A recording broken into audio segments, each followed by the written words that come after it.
Tell us a little bit about what you saw and being able to relay that message to Cora when you watched Kimbrel pitch and kind of help out so he wasn't tipping his pitches. So tipping pitches, we hear about it all the time. People at home understand what tipping pitches is all about. It's amazing. And that's remarkable.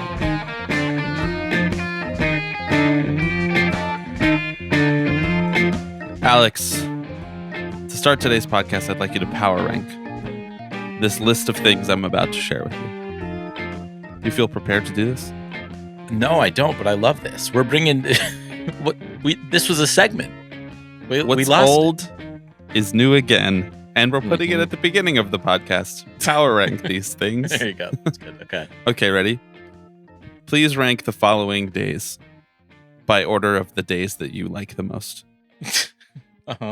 Blackout Wednesday, Thanksgiving, Black Friday, Small Business Saturday, Sunday. I don't think Sunday gets a special name. It's for the Lord. Sunday, right? That's the day. And of rest, Cyber yeah. Monday. Mm-hmm. Mm-hmm. We can give Sunday a nickname right now if you want to. Right.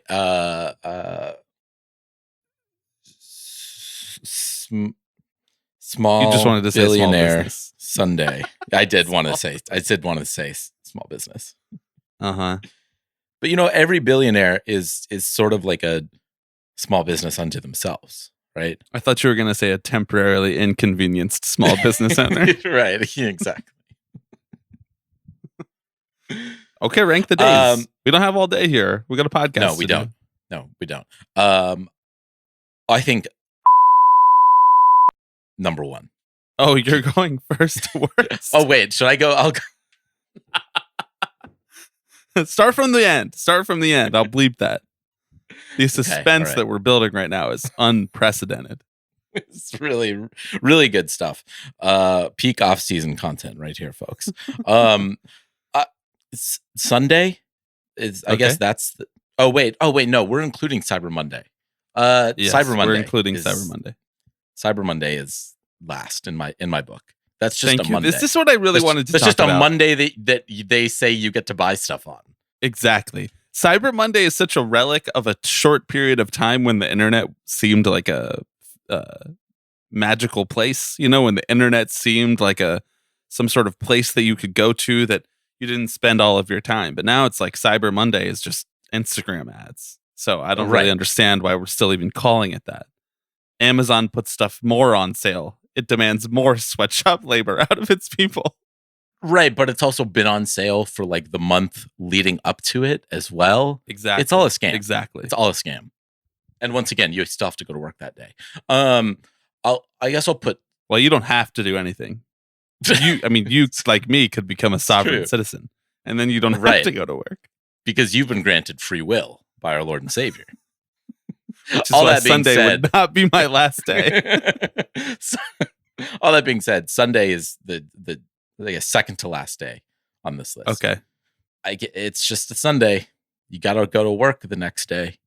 Yeah. I don't. There doesn't really feel like anything celebratory about it. At this point, there's really nothing to look. There's really nothing to look forward to. Usually Sunday's the day we record the Tipping Pitches podcast, but here we are on Small Business Saturday. Exactly. Instead, right. We were so compelled by small businesshood. Businesshood? Right. Small businessdom? Small businessdom. Yes. How would you? Yeah, I don't know. The grammar hour starts again. Yeah, it's always good when we do that, and I haven't had my coffee yet. Don't talk to me before I've had my coffee. Oh my god. Next, I'm gonna go. I can already tell you forgot one of the days. I did. I was based on the look on your face. You want me to read through them again? No, I don't. I got them. Next is Thanksgiving. Oh, wow. Drama. A little bit of a zag for you. No. Yeah. What, you think the zag artist. You think the listeners of Tipping Pitches come here for lukewarm takes? No. Absolutely not. They come for takes like Thanksgiving is the third best day among the 5 days in question. Or it's also the third worst. No, it's the third worst. Okay, yes. Okay, say more about why Thanksgiving is overrated. Overpaid, overrated Thanksgiving. It's just like Juan Soto. Thanksgiving's just like Juan Soto. It gets all the money and the accolades, but it doesn't actually deliver. Well, frankly, it's true. Oh, you're gonna tell me we're gonna eat something at like 10 a.m. and then not again until like 5:30? That's a scam. Okay, I don't know how your family does. So you eat Thanksgiving dinner at 5:30 or so. Yes, we do. It's like on the earlier side. Yeah. Mm-hmm. Okay. In adulthood, we have moved to a 2 p.m. Thanksgiving meal, and we just kind of let that ride out for the rest of the day. However, growing up, my family would do Thanksgiving dinner around 4. Don't you get hungry at like you snack? Dinner time? Nah, dude. Not if you saw how much I ate at 2. That's fair. You also just hate turkey. You're like, fuck turkey. Well, one of my greatest photos me and JD of Vance. It's not the only thing you two have in common. One of my greatest photos of you is when you prepared a turkey at my apartment the first time you had ever cooked a turkey before, and you're trying to pull it out of the oven. And the expression that you're making on your face is like, not only do I not want to eat this turkey, it actually might blow up like a bomb, like a pipe bomb. Right. Like, get this thing as far away from me as possible. Yet you volunteered to make the turkey because we felt most confident about your cooking abilities. Yes, that's true. I don't know why that is, though. I think of cooking a meat as a very American thing to do, and you didn't have very many quintessentially American experiences growing up. That's true. Right, I was out there eating my soy-based tofurkey or whatever. Mm-hmm. Mm-hmm. No, look, it's a fine day, but the thing is, there are obligations on that day. You're not kicking your feet up and relaxing. Well, you have obligations on Small Business Saturday too. Yeah, like recording the Tipping Pitches podcast. Exactly. Next on that list is going to be Small Business Saturday, though. Okay. Is this because you hate small businesses? As a paid? No, I think top three on the Thanksgiving holiday days is pretty good. Okay. There's a lot of competition in there, I think. Yeah, they give you a medal for third place out there. The bronze medal. True. Yeah. Mm-hmm. Next is Blackout Wednesday. You didn't even talk about small businesses and what they mean to the American context. Like, dude, I don't even remember what you put last. Oh, Cyber Monday. Cyber Monday, because that's just not a day. That's not a day. You're right. Small businesses are the engine of the American economy. And I mean, frankly, Small Business Saturday is what I like to call Saturday, because I support small businesses every Saturday. Oh, you guys A-Rod you've ever sounded. Know what I call Small Business Saturday? Saturday. Me and Warren Buffett, we call that Saturday. Just another day of the week, brother. Sorry, you guys need to be told to support your small businesses. Next is Blackout Wednesday. Okay. Look, that's like... How do you usually celebrate? That's what you just call Wednesday. Look, I was like not introduced to this concept until like 3 years ago. I know. Yeah, because you didn't grow up in a Big Ten town. That's right. How did you celebrate Blackout Wednesday growing up? Did you partake in the tomfoolery? The hoodwinks? Did I get into some shenanigans? The shenanigans? Yeah. The malarkey. Yeah, we got a coffee spit take. Let's get a spit take in there. No, I didn't partake in Blackout Wednesday growing up. Thanks for asking. That was not part of my childhood experience. Although I was introduced to the concept when we went to college and then came back home. I think like a lot of people. But I didn't partake in it then either. I can't think of anything I would want to do less than go to my hometown, go out to bars with the intention of blacking out and seeing people that I knew in high school. I can't think of anything less. Like, this is why we have a podcast now. so that we don't have to do stuff like that. We could just talk to each other, and this is our form of social interaction. Well, you know, when I was a kid, when I was growing up, Yeah, back in my day. Uh-huh. Blacking out was something you avoided. I mean, sure. It was. I mean, it might be the byproduct of a good night. Might be the byproduct of a bad night, but it was never the ultimate goal. Here you are talking shit about blackout as a concept, and yet you ranked Blackout Wednesday second. So can you explain why? Well, it's like Thanksgiving without the obligations.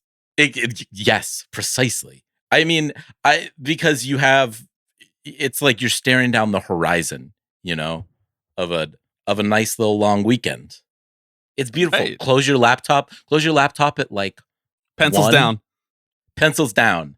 Slack off. I turned Slack Noties notifications muted. off for my phone. I turned them off entirely. I didn't just mute them. Wow.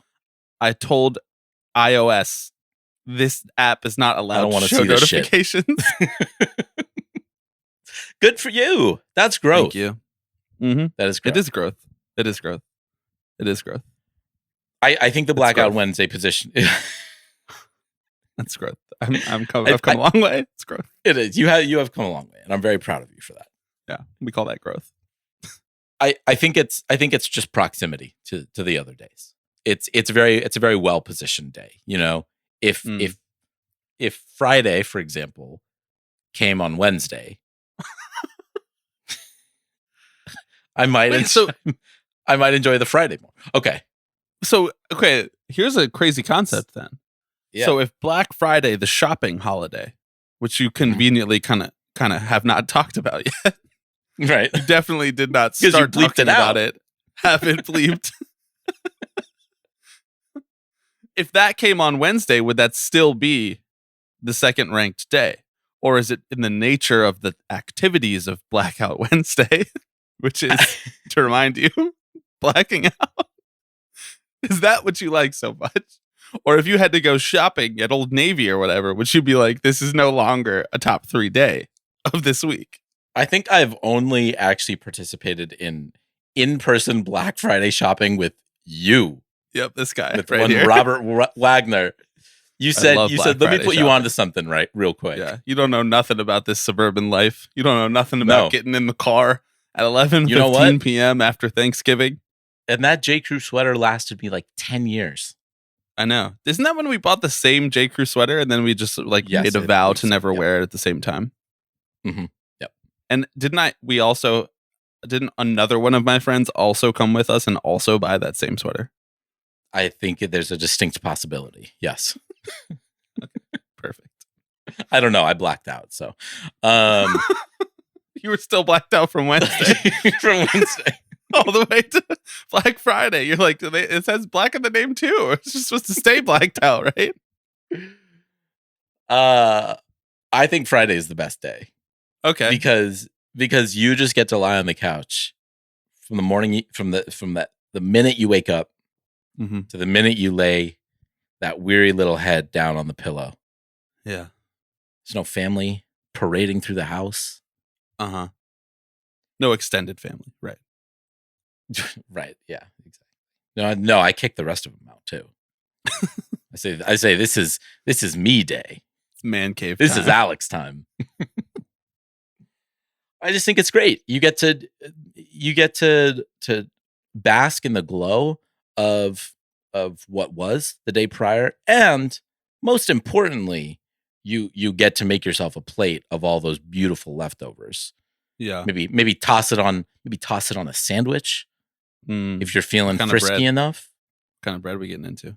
I don't know. Whatever's on hand. I didn't think you were gonna ask me follow-up questions. Ciabatta? Like, nice. Elevated. Yeah. Like something with a little heft to it, you know? Mm-hmm. It's gotta be able to hold. Yeah. Gotta be able to hold the sort of myriad textures. Structural integrity is the operative phrase here. Yeah. That's right. I think of you as a very structurally integral person. Structurally integral. Wow. That's a new one. Yep. You did a great job ranking these days. Thank you. This was exactly what I was hoping it was going to be. I'm glad I went with this cold open instead of having you rank the 3 drinks that I'm drinking actively while doing this podcast. That wouldn't have been as entertaining. Coffee, I assume. Yeah. Schwarbeer is on that list. Obviously. Schwarbeer. No, it's just coffee, water, and emergency, of course, because it's the holidays. So everybody's kind of... Are you feeling all right? 30% sick. I'm still kind of sick from like last time we recorded when I had lost my voice and all my travels. That's fair. We're doing what we can here. Okay, believe it or not, we actually have an interesting podcast ahead of us where we have some baseball-related topics to discuss. Dylan Cease has signed with the defending American League champions. Brandon Nimmo was traded for Marcus Semien. Straight up, the Mets-A's connection has written a new chapter. And of course, Hal Steinbrenner is going bankrupt as owner of the Yankees, and we feel really bad for him, so we're going to eulogize his finances later. Before we get to all of that, I am Bobby Wagner. I am Alex Baisley. And you are listening to Tipping Pitches.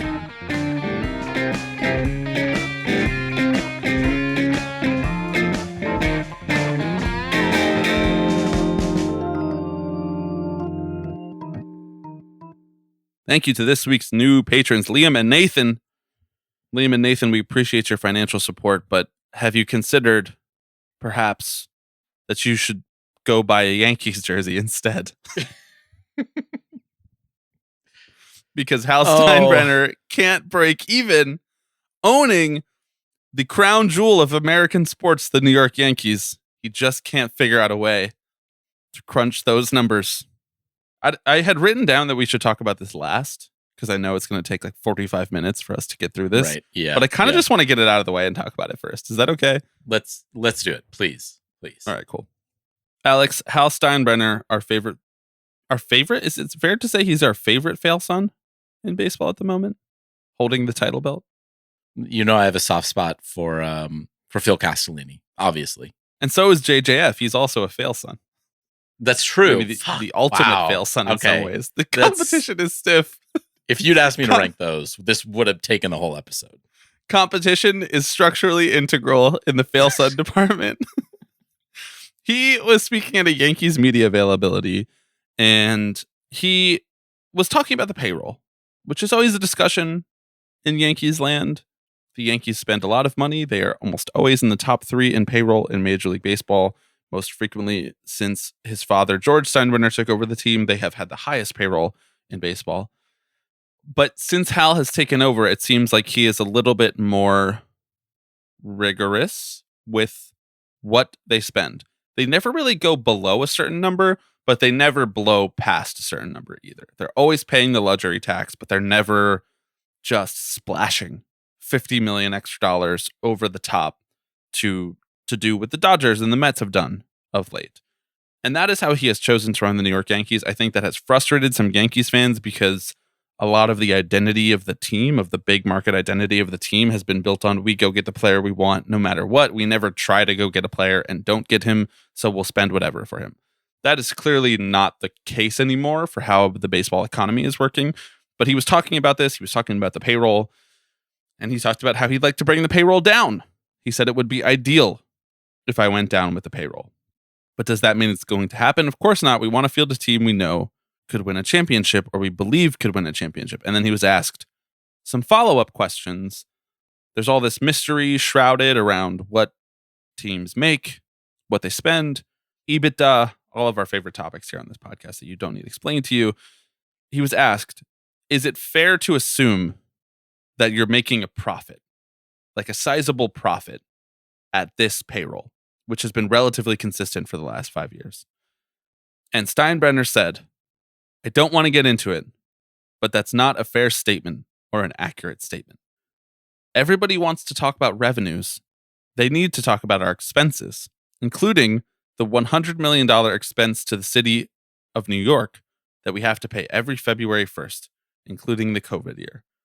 It all starts to add up in a hurry. Nobody spends more money, I don't believe, on player development, scouting, performance science. These all start to add up. if you want to go look at all the revenues, you got to somehow try to figure out the expense side as well. You might be surprised. I might. Maybe not for the reasons you think, Hal. This is beautiful stuff, really. It's on a tee for us, really. It's It's- like he knows it is. we're here. Yes. Al, I've received your secret communications, and I'm here to respond.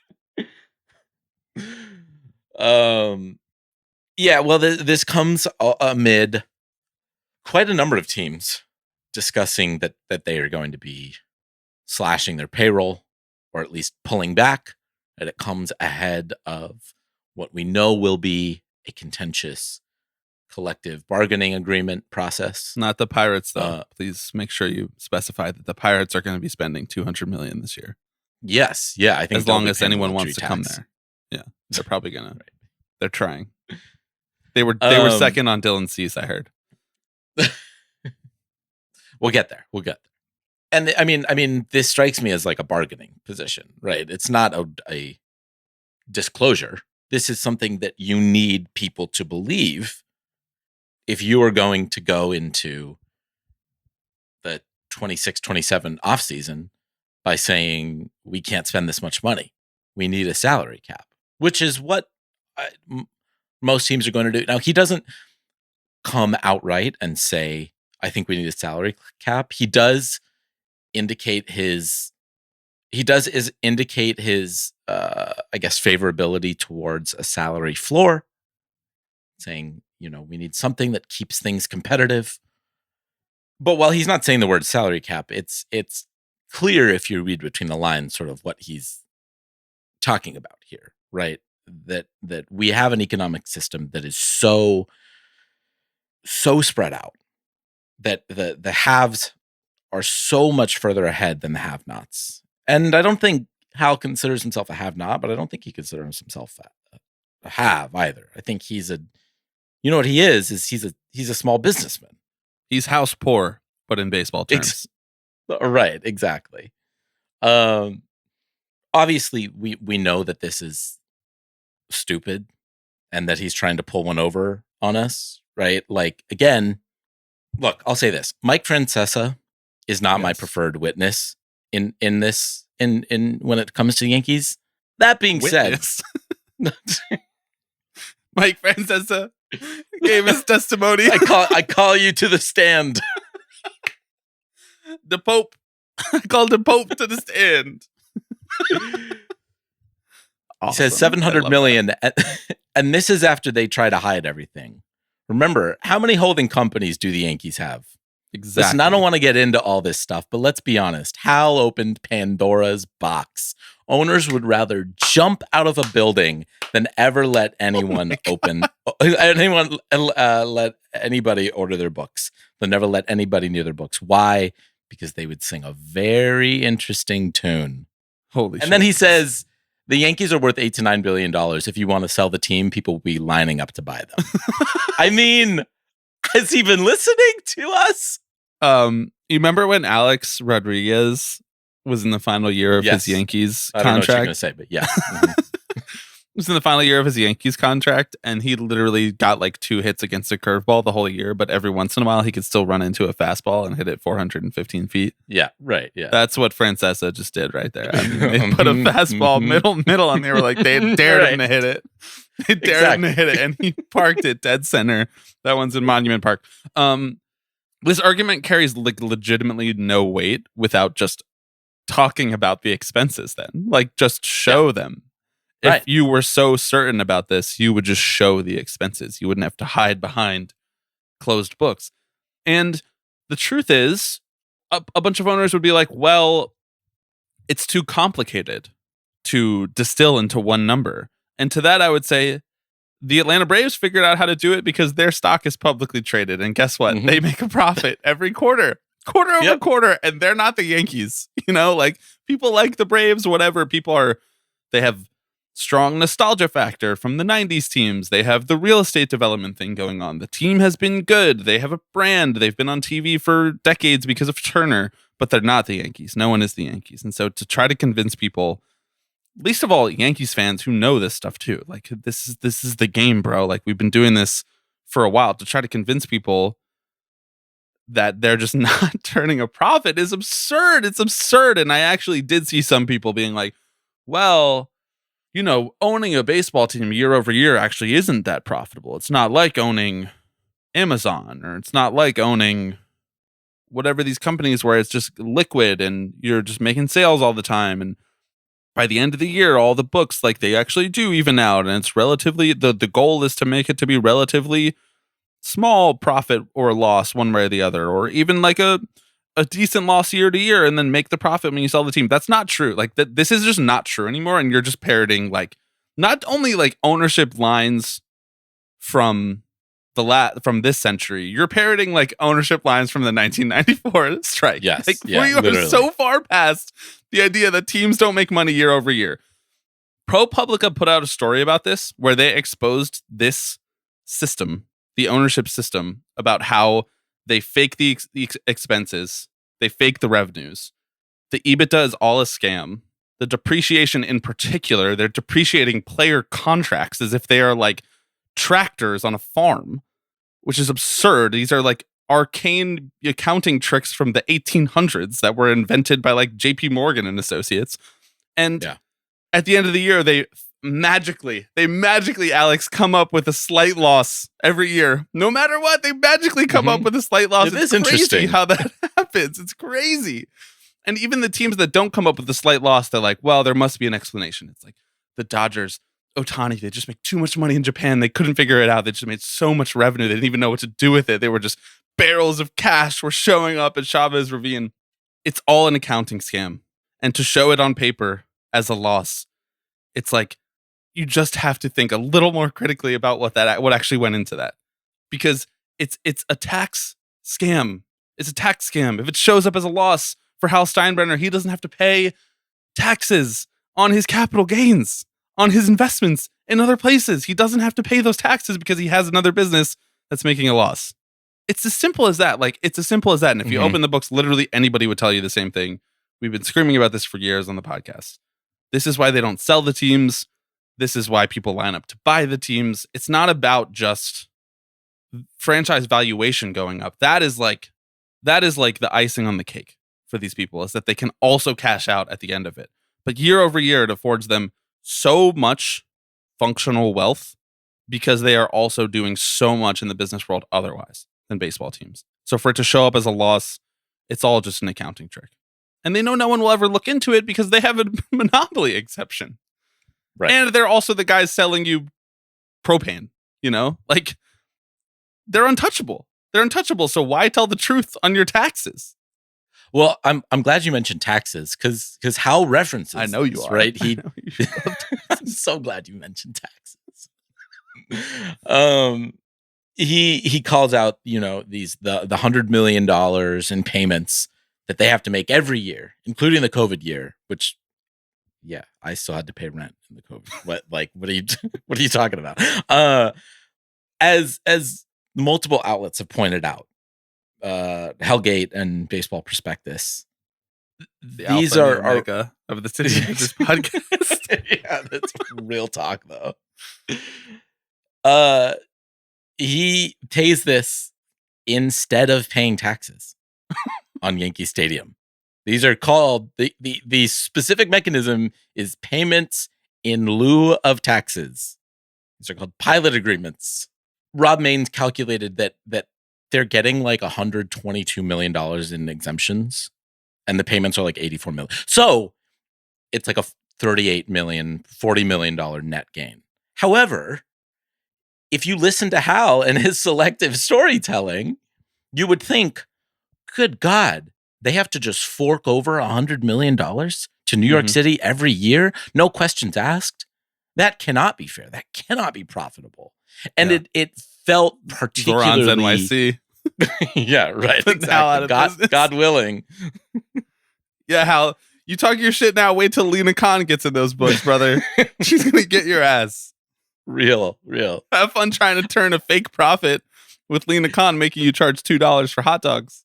It felt like a very revealing moment because this is how they tell their stories, right? They say, look in my left hand at all the expenses that I have. Just don't look at my right hand at all the income that I have or the tax benefits I'm receiving or the $9 billion asset that I can trade against. Like, don't look at all that stuff. Just look at the money going out of my pocket.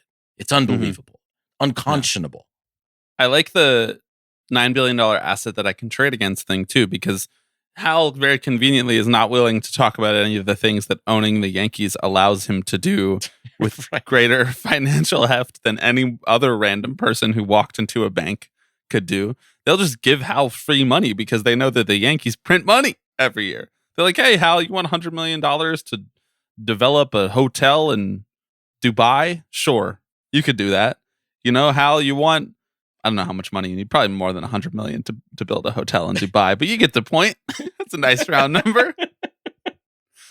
The fact that he's still bringing up COVID is frankly insulting. Yeah. Not to be all moralistic, but like people died. Sorry you had to pay a half of your taxes in 2020, Hal. You were handed this asset without having to work a day in your life. I know you have nice hair or whatever, and you like try to run a competitive payroll, but please fuck off. Like, do not try to trade on COVID in 2025. You guys ran that playbook. All right. We played 60 games. We did a whole thing. There was a grievance. Then there was a lockout. We did all that already. You don't get to cry poor over COVID anymore. Sorry. Ultimately, the Yankees are a brand with outsized market power, operating in a league that functions like a cartel by leveraging public subsidies and insisting that the public just accepts the internal accounting as a means for limiting labor compensation. Like that's what they say, sorry, don't ask questions.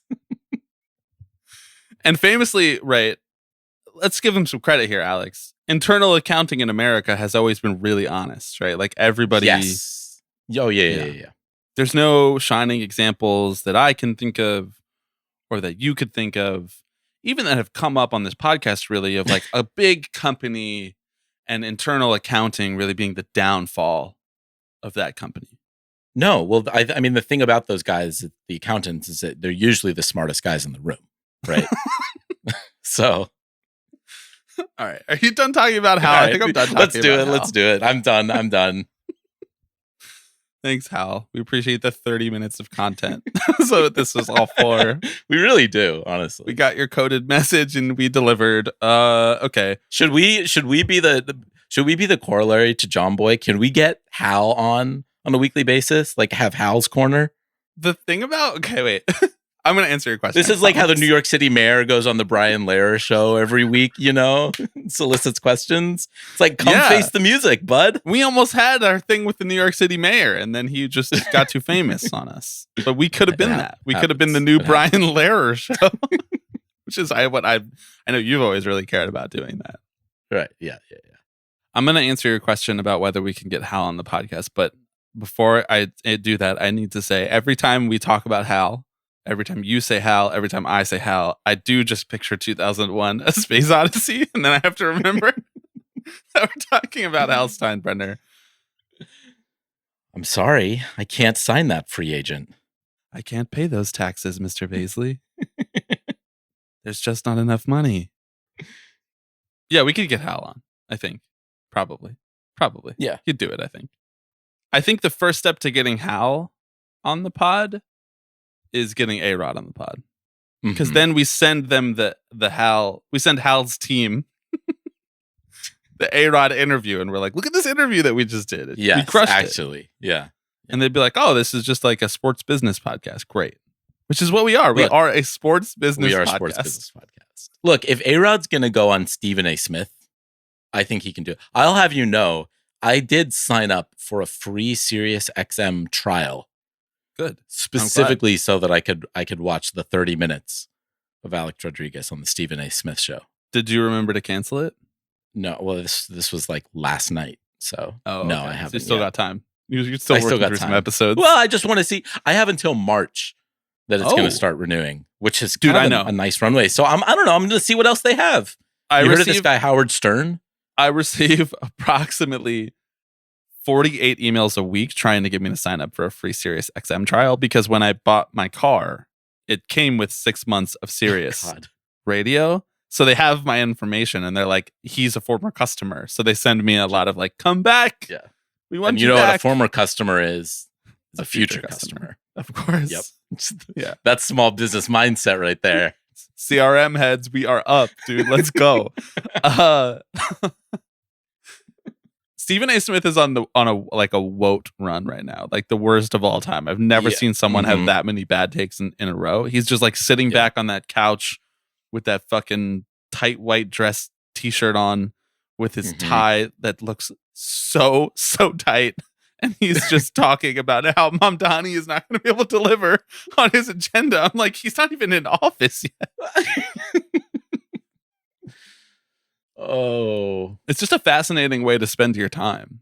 It's like, I'm undoubtedly the GOAT of sports debate television. Like, there's nobody who even can hold a candle to me. And also the other thing that I want to do in my free time, instead of like going home, instead of like Blackout Wednesday behavior, it's just like, I want to sit on a couch in a weird room that looks like a 1990s school photography set. And I want to talk about Zoran Mamdani's fast free bus program. Like, it's just weird. It's you know, is this horseshoe theory right here?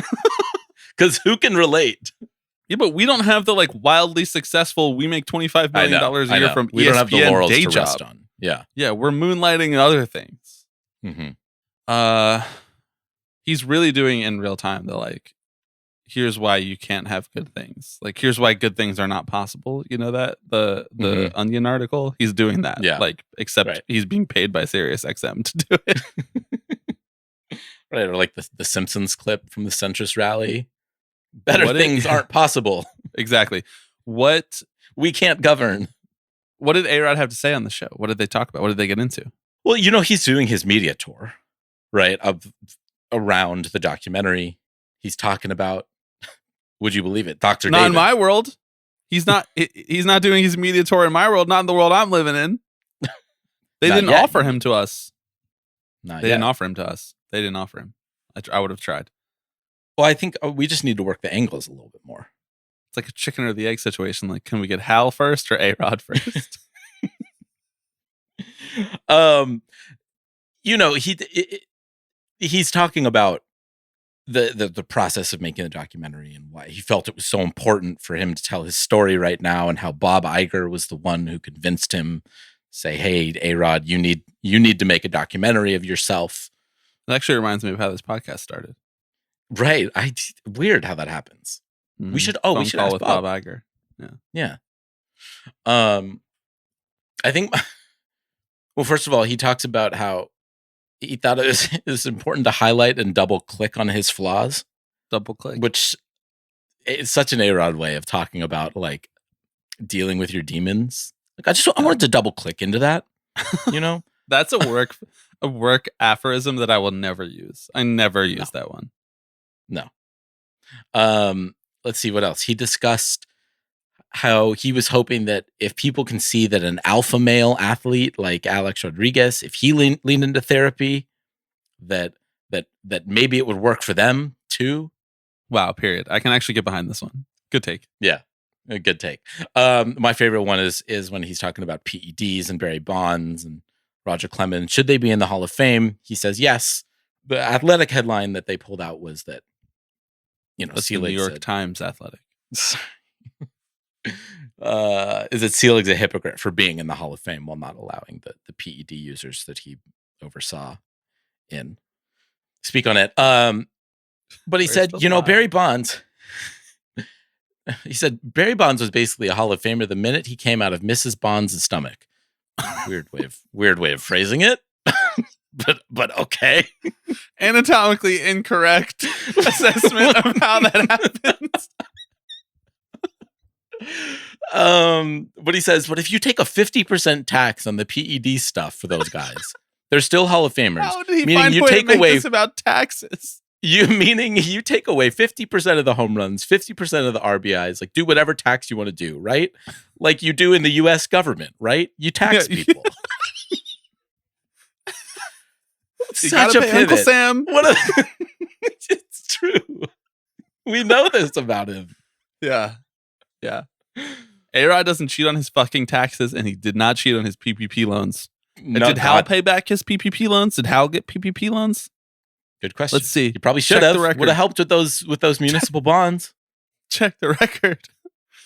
Aaron Judge is like, Hal, my direct deposit didn't hit. And Hal's like, I don't know what to tell you. We're not making any money. That's actually really funny. You got to pay a tax like the U.S. government. He's a wild guy. The way his mind works is really brilliant. It's pure really special. Okay. Should we talk about our last two baseball topics here? Yeah, let's do it. Dylan Cease, top pitcher on the market. Maybe the only truly top line starter on the market. Signed with the Toronto Blue Jays for 7 years and $210 million. I gotta say, I'm not surprised that he went to the Blue Jays. I'm surprised at how quickly this happened. You know, It went from kind of not a ton of buzz to all of a sudden Cease is signed with the Blue Jays. And I just tend to think of things like this happening in December or January at this point in the way that free agency is structured and how it works. But I suppose I'm happy with the outcome. It's much better than him signing with the Phillies. That's what I'll say. Or the Braves Right. or something. Yeah. Or the Yankees for that matter. I'm encouraged to see that the Blue Jays are not settling. I think something that you said after they lost the World Series was that you have to take this year and look at it not as a fluke, but more as a launching off point. You know, you take the momentum from it, fold it into your future plans. I don't necessarily know what this means for their ability to bring back Bo Bichette. I'm not tapped into their payroll and how much they're willing to spend the way that Blue Jays fans probably are. But I think it's an encouraging sign when you just go out and do the obvious thing sometimes as an organization. A lot of teams are not willing to do the obvious thing because it sometimes is the most expensive thing too. And it's the easiest thing to criticize if it doesn't work out. Oh, well, you gave Dylan Cease $200 million and he's just a number 2 starter or whatever. It's pretty cut and dry as far as I'm concerned. Cool, good, glad they did it. The rotation is really interesting now and really deep. I will say, I think and I didn't see a ton of people doing this, but I would caution against treating this kind of like an algebra equation, basically being like, well, the Blue Jays were 1 out away from winning the World Series in 2025, and now they had Dylan Cease, and so that pushes them over the top, and they should be favorites for the World Series in 2026. I don't think it quite works as linearly as we would like it to sometimes, but in practice and in process, I think this is the good and a right move. Yeah, I agree with you. It sounds like it has some pretty heavy deferrals in it, the contract, which is interesting because I thought only the Dodgers were allowed to do that. I was told that the Dodgers had created a loophole in the system that we needed to close. Yeah. Just a interesting little nugget there. No, I think you're right. I think Dodgers felt really good. bad about beating them in the World Series, and so they were like, "You guys can have some deferrals. Here's a couple deferrals." Right? They said, "Wait, you guys need to hear about this strategy we came up with that we are the first team to have ever used in baseball history." No one else wants you to know about this. I love seeing a splash, as you said. I like seeing the Blue Jays sort of push the chips in a little bit. Cease is an interesting pitcher because I don't actually know how good he is. Like he's an ace, but maybe your mileage may vary on that. Depends on whether or not he has his command that day. It's a real big do you look at his actual numbers or do you look at his peripherals? Yes. Which I kind of I love a test case. I love a test case like that because the thing is that he's usually out pitching them, right? And so you're like, well, next year's going to be the year that he can't get it done. But turns out when you are striking out 200 guys a year, it actually maybe works out. It works out okay. I know he's not even just an interesting test case for numbers versus peripherals and outperforming them. He's also an interesting test case for one peripheral versus another peripheral. Right. Yes, exactly. He's like, wow, when people hit it, they really hit it really hard against him, and he walks everybody. But also, if you just strike out everybody to get out of bases loaded jams all the time, is that repeatable? I don't know. Yeah. I don't know. I literally have no idea. I kind of come out on it as like, he's never going to be the best pitcher in baseball, but he is going to have 20 starts a year. Maybe that's high. He's going to have 15 starts a year where he looks like the best pitcher in baseball.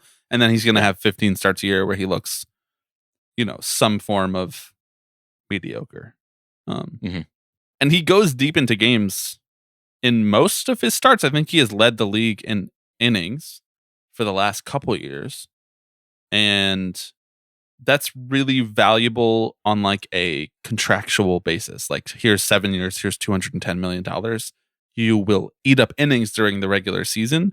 But we often also think about a premium contract like that, a big contract, 30 plus million for one starter, as a guy that you can rely on a lot in the postseason. And Dylan Cease, like, he can have a great start in the postseason, but he's not a guy who's just going to give you like 6 strong in every postseason start. Like, he might be out in the second inning.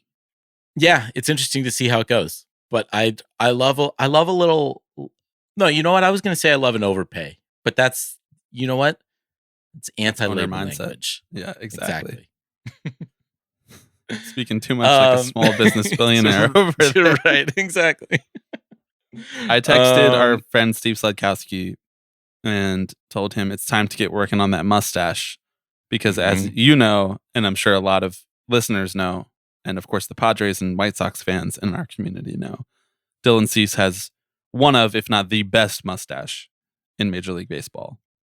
When he's actually rocking it, sometimes he grows the full beard in around it, and then other times he just has the mustache. And Steve responded by saying, 1, the wife would be stoked, and 2, Bieber and Cease in the rotation, plus Davis Schneider's mustache, which is crazy. Crazy mustache. He has the like, I am a 65-year-old man driving a Harley mustache going on. Yeah.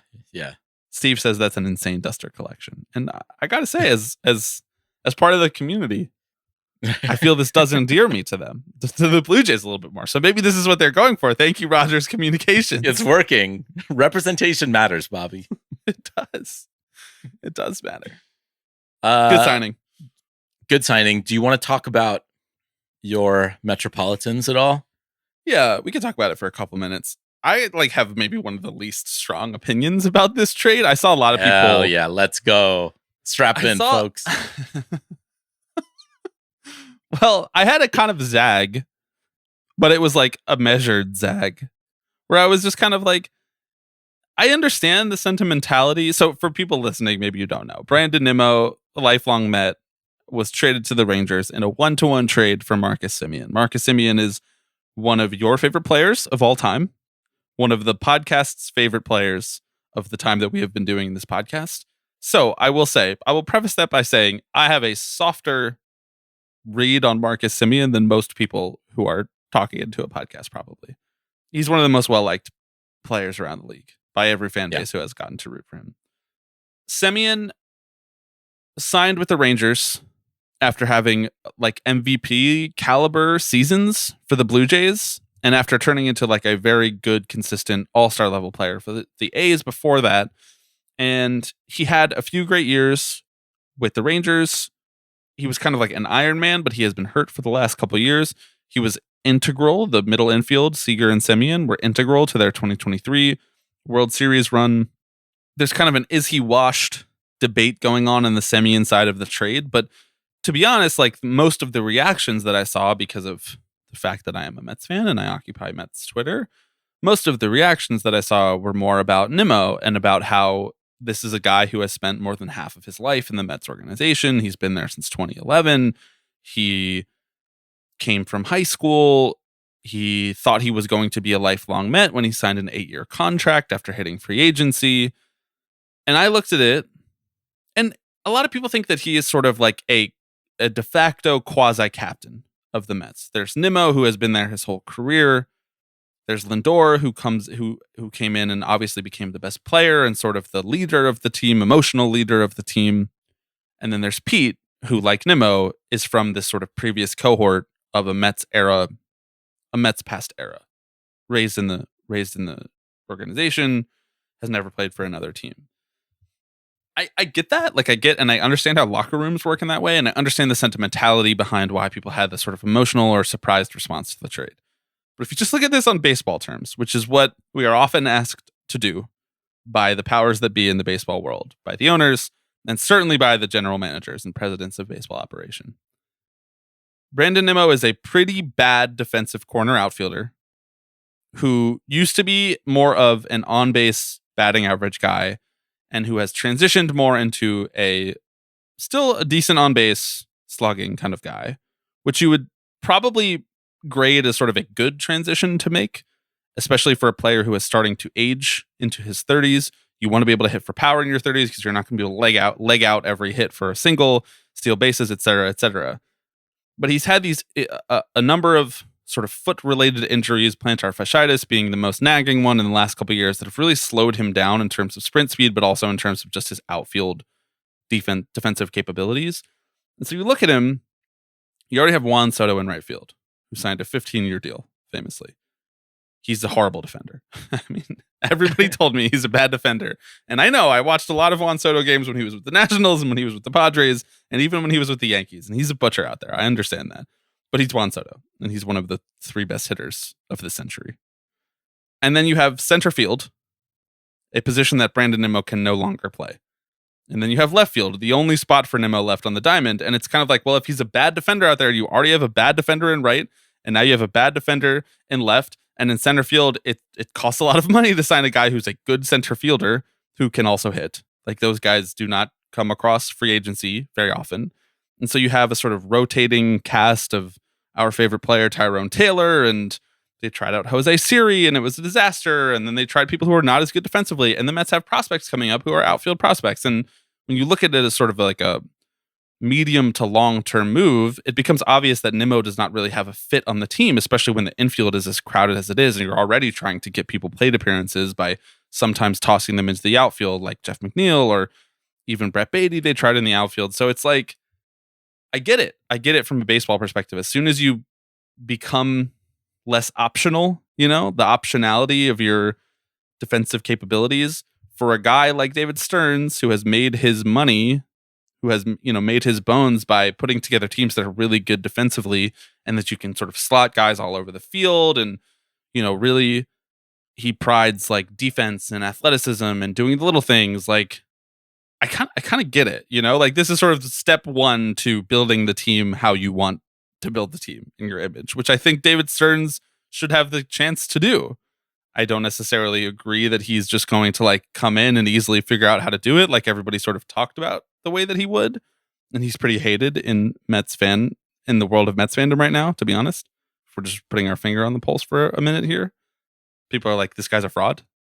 But I don't have the same sentimental attachment to Nimmo, like, for a lot of reasons. I think that I'm obviously like sentimentally attached to like the moments that he has created on the field, the highlight catch in center field to preserve the 1-run lead against the Dodgers when Jacob deGrom was pitching, the crying on the field after winning the NLDS against the Phillies, like all these moments that people have really sectioned off, all these moments that people have really highlighted in the last few days.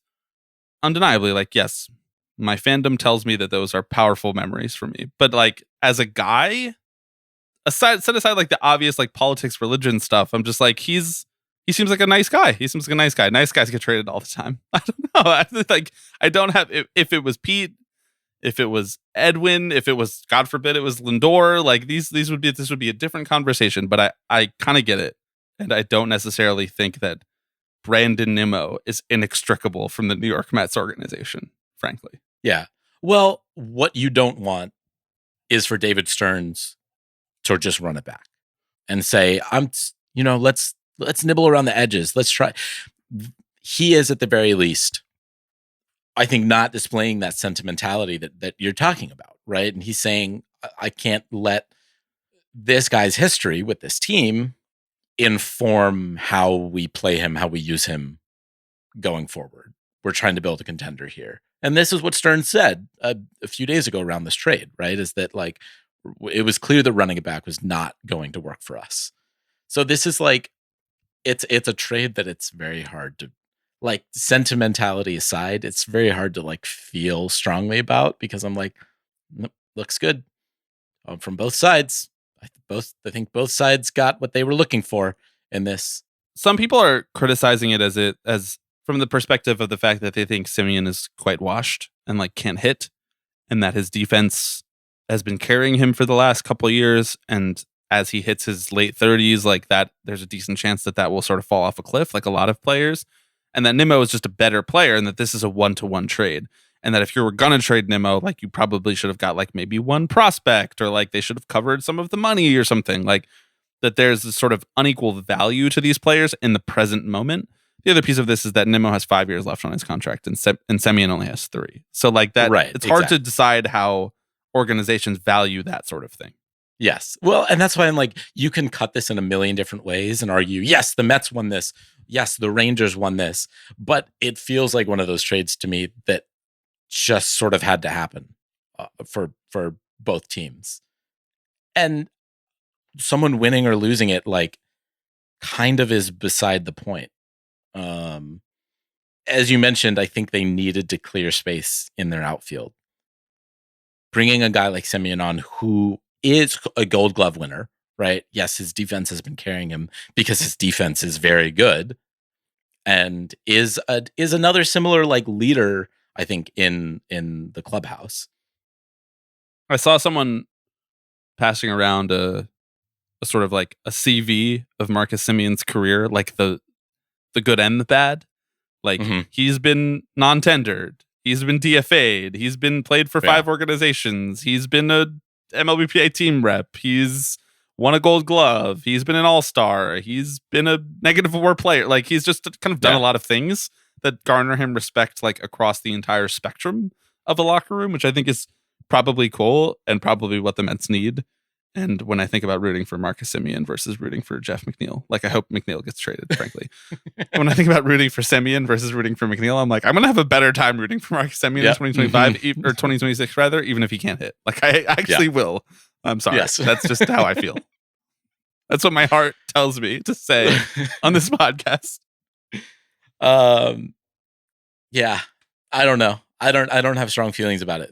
They're both in similar positions in their career. Right. I think either one of them could easily fall off a cliff real quickly if Nimmo's power gets sapped, or if Semien loses a step or two to his left and his right. Like it's, that's how these things go.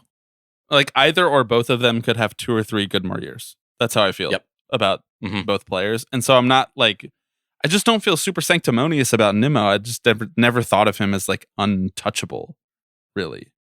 Yeah. If you want to be a great team, you can't have good players in the spots where great players could be. That's my assessment of this trade. Yep. You probably shouldn't replace good players with mediocre players either, which is what a lot of teams do these days, to try to recreate a good player in the aggregate with 2 mediocre players, which I think is a harder thing to do than to recreate a great player with 2 good players. But there's only one spot in left field. And Nimmo can't play center. And there's no chance that anyone else is going to play right, except Soto for the next couple of years at least, until the Mets are like, all right, we've got to move him to DH.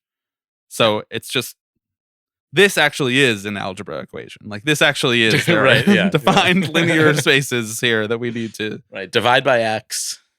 Okay, pretty good pod. We talked about some real baseball topics. We really did it. God, I'm proud of us. I am too. You know. When you started this off by asking me to power rank 5 distinct days of the 6 distinct. Wait, Wednesday, Thursday, Friday, Saturday, Sunday. No, 6. Wait, hold on. Wednesday. I'm just still counting.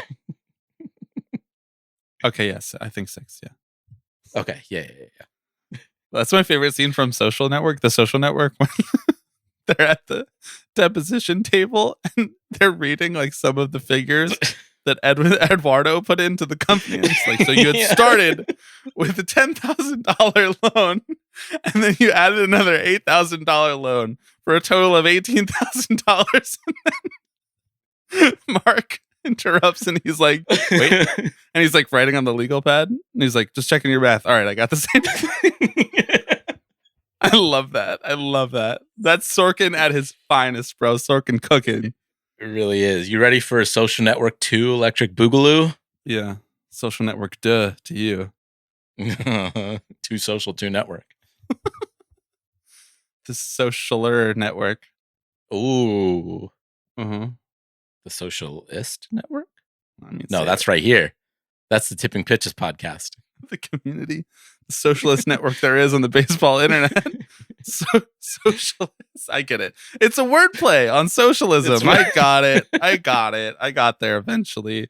If you want to be part of the socialist network in a bigger, more profound way, head over to patreon.com/tippingpitches, where there are 2 levels of support, $5 or $10. Here on Small Business Saturday, we have to make our claim to you. And you'll be hearing this on Cyber Monday. So head on over and do some e-commerce. $5 and $10. $5 gets you access to all of the community features, things like the Tipping Pitches Slack, things like some newsletters from the back catalog. $10 gets you access to the entire history of bonus episodes. I believe we're approaching 50 bonus episodes, so a lot of 3 Up, 3 Down, a lot of expanded episodes, things like the dumbest things of 2025 and all the previous years. We do expanded versions, extra rounds over on the Patreon. It's really good stuff. This week we have another installation of the Wikipedia game, which we did earlier this year in June, where we go on a journey. That's what I'll say. We started in one place on one Wikipedia page, and we hit a bunch of other ones on the way. That's what we did for our Patreon episode this week. We're going to be doing more of those throughout the off season. We're going to be sprinkling in some other episodes that we're really excited about doing with some guests and some fun ideas. But we will be doing a handful of Wikipedia games throughout the off season. So head on over to check that out. We appreciate the support, and we'll talk to you next week. Hello, everybody. I'm Alex Rodriguez. Tipping Pitches. Tipping Pitches. This is the one that I love the most. Tipping Pitches. So we'll see you next week. See ya!